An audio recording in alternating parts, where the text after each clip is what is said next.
Assalamualaikum warahmatullahi wabarakatuh. Alhamdulillah kita jumpa lagi dalam mata kuliah metode penelitian manajemen dan bisnis pada program studi manajemen Sekolah Pascasarjana Universitas Muhammadiyah Profesor Dr. Hamka. Setelah kita melaksanakan UTS, kita akan melanjutkan pembahasan materi kuliah kali ini dengan topik populasi dan sampel. Di sebelumnya saudara sudah punya instrumen, kemudian kita akan tentukan sampelnya, lalu berikutnya adalah kita kumpulkan datanya. Baik, ke sini kita kembali melihat soal rancangan penelitian di mana soal populasi dan sampel ini ada di sini. Rancangan sampel baik yang probability maupun non-probability, serta kita juga penting membahas tentang size daripada sampelnya. Pokok bahasan mencakup populasi, elemen kerangka populasi, sampel, subjek, dan pengambilan sampel. Alasan pengambilan sampel serta intinya adalah keterwakilan sampel, baik yang diambil melalui probability dan non-probability. Kemudian data sampel dan pengujian hipotesis serta yang mungkin penting adalah ukuran sampel. Sebenarnya ukuran sampel itu kaitannya dengan keterwakilan sampel. Keterwakilan sampel itu terkait dengan keragaman pada populasi. Beberapa pengertian populasi atau population, bahasa Inggris ini population. Saya artinya bukan penduduk, tapi dalam populasi ini adalah keseluruhan kelompok orang atau event, kejadian, atau segala sesuatu yang menarik minat bagi peneliti untuk diinvestigasi. Sedangkan unsur atau elemen adalah anggota daripada populasi. Kerangka populasi atau population frame adalah listing daftar daripada elemen-elemen di dalam populasi. Jadi kalau populasinya itu adalah karyawan pada satu departemen, itu list dari nama-nama karyawan di departemen tersebut. Sampel adalah subset of population, bagian dari populasi. Jadi sampel itu diambil dari populasi. Subjek adalah anggota daripada sampel. Jadi anggota sampel itu disebut subjek. Ini coba kita lihat lagi. Populasi adalah wilayah generalisasi yang berupa objek yang mempunyai kuantitas, kualitas, dan karakteristik tertentu yang ditetapkan untuk dipelajari dan ditarik kesimpulannya. Jadi wilayah generalisasi itu namanya populasi di sini. Kemudian populasi bukan hanya orang, tapi juga segala macam objek. Bukan sekedar jumlah, tapi juga karakter sifat yang ada pada objek tersebut. Contoh, perusahaan X sebagai objek penelitian, di mana perusahaan X terdapat sejumlah karyawan, sehingga populasi adalah jumlah karyawan. Tetapi perusahaan X juga punya karakteristik, gitu, orang-orang, misalnya motivasi kerja, disiplin kerja, dan lain sebagainya. Pengertian sampel. Sampel itu adalah bagian dari jumlah dan karakteristik yang dimiliki populasi.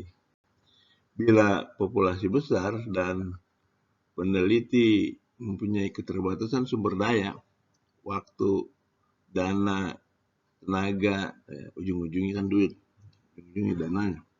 Peneliti akan menggunakan sampel yang diambil dari populasi dan kesimpulan akan diberlakukan untuk populasi.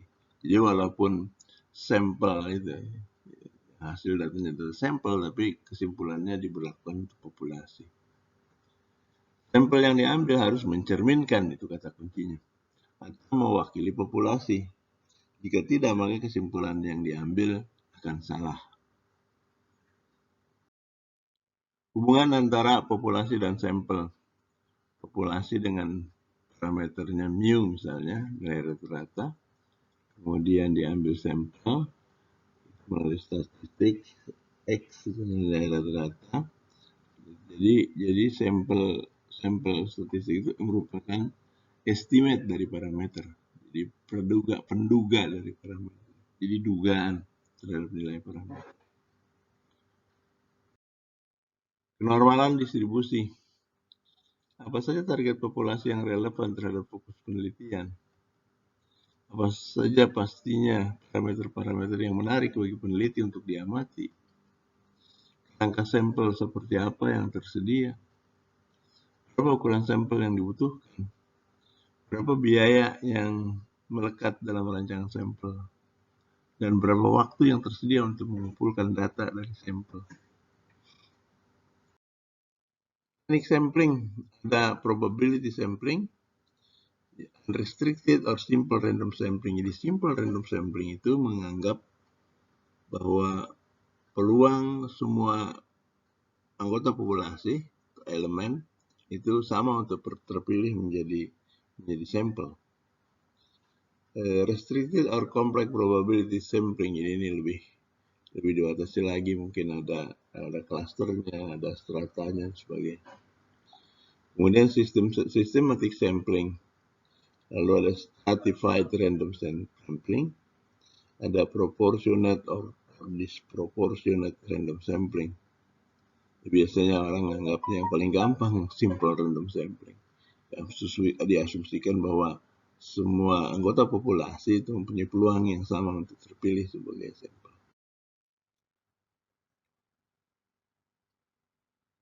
Non-probability sampling, convenient sampling, ya sampling senyamannya. Purposive sampling, judgment sampling atau quota sampling. Jadi ini terarah sampelnya. Biasanya tokoh-tokoh masyarakat atau tokoh-tokoh kunci yang akan dijadikan sampel untuk suatu penelitian tertentu.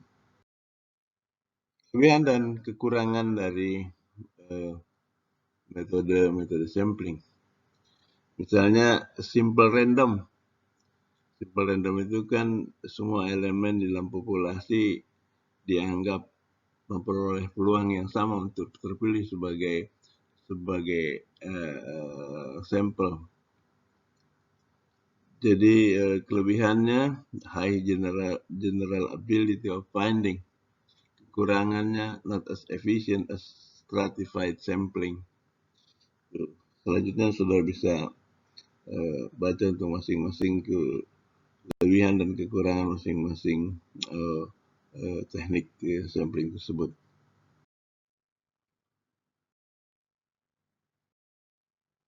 Nah, ini yang biasanya paling penting soal ukuran sampel. Selalu dipertanyakan berapa ukuran sampel.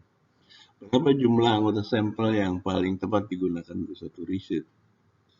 Sebenarnya jawabannya akan tergantung pada tingkat kesalahan yang dapat diterima. Semakin besar tingkat kesalahan yang dapat diterima, akan semakin kecil ukuran sampel dan sebaliknya. Kemudian juga tingkat kesalahan yang dapat diterima akan sangat tergantung pada sumber daya yang tersedia. Banyak, menutup banyak, tapi dana Anda terbatas. Dan yang lainnya itu adalah soal keragaman dari populasi. Semakin beragam tentu akan semakin banyak dibutuhkan jumlah sampel supaya dia menjadi satu keterwakilan. Kalau sampelnya semua seragam, jumlahnya akan semakin sedikit. Semakin seragam akan semakin sedikit ukuran sampel yang digunakan. Formula Isaac and Michael untuk menentukan jumlah sampel dengan tingkat kesalahan tertentu. Jadi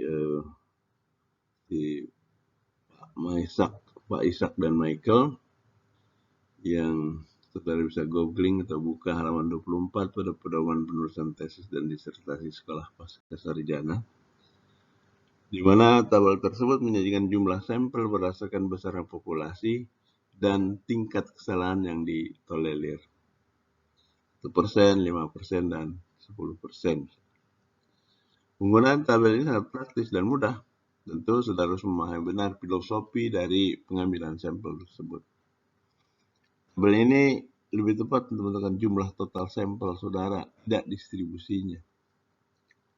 Misal, populasi penelitian saudara kan 100. Maka jika kesalahan yang bisa ditolerir 1%, jumlah sampelnya itu 83 responden. Jika 5%, jumlah sampelnya 78 responden. Dan jika 10%, jumlah sampelnya 73 responden. Jadi makin kecil kesalahan yang ditolerir, maka jumlah sampel yang dibutuhkan makin besar. Ya, semakin kurang teliti ya, semakin banyak kesalahan yang bisa ditolerir, maka jumlah respondennya akan semakin kecil pada jumlah populasi yang sama. Selanjutnya, saudara silakan hitung total sampel dari penelitian saudara. Kalau sudah punya berapa populasinya, kemudian bagaimana samplingnya, apakah sampling sederhana atau stratified. Saya kira yang paling sering itu stratified random sampling ya. Bisa berdasarkan jabatan, bisa berdasarkan pendidikan, bisa berdasarkan golongan ruang dan sebagainya. Kalau objek penelitian saudara itu adalah terkait dengan karyawan. Contoh, tabel Isaac Michael. Kebaca sih. Gambarnya kurang jelas. Silahkan rujuk buku sumber yang sudah disebutkan. Itu akan dengan mudah saudara bisa tentukan. Penentuan penyebaran sampel. Untuk penentuan penyebaran sampel itu sangat ditentukan oleh keragaman populasi. Jika populasi relatif seragam, artinya secara statistik, keragaman tidak lebih dari satu standar deviasi, maka penarikan sampel dapat diambil dengan acak sederhana. Pada rancangan sampel ini diasumsikan bahwa semua anggota populasi mempunyai peluang yang sama untuk terpilih sebagai sampel. Jika ada penyebaran populasi berdasarkan strata, misalnya berdasarkan gender, berdasarkan tingkat pendidikan, berdasarkan pendapatan, dan sebagainya, maka distribusi sampel diambil secara proporsional berdasarkan strata tersebut. Jika ada penyebaran populasi berdasarkan lokasi, maka distribusi sampel diambil secara proporsional berdasarkan lokasi.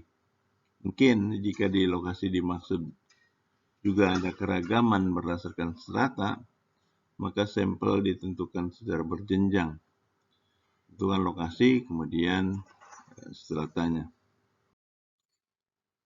Ini 3 tabel contoh. Tabel 1, tabel 2, dan tabel 3 itu populasi berdasarkan gender dan tingkat pendidikan. Kemudian tabel 2 itu berdasarkan gender dan pekerjaan, jabatan. Yang tabel 3 itu berdasarkan pendidikan dan jabatan kerjaan. 3 tabel di kiri mendeskripsikan penyebaran populasi di Departemen Produksi yang akan diteliti.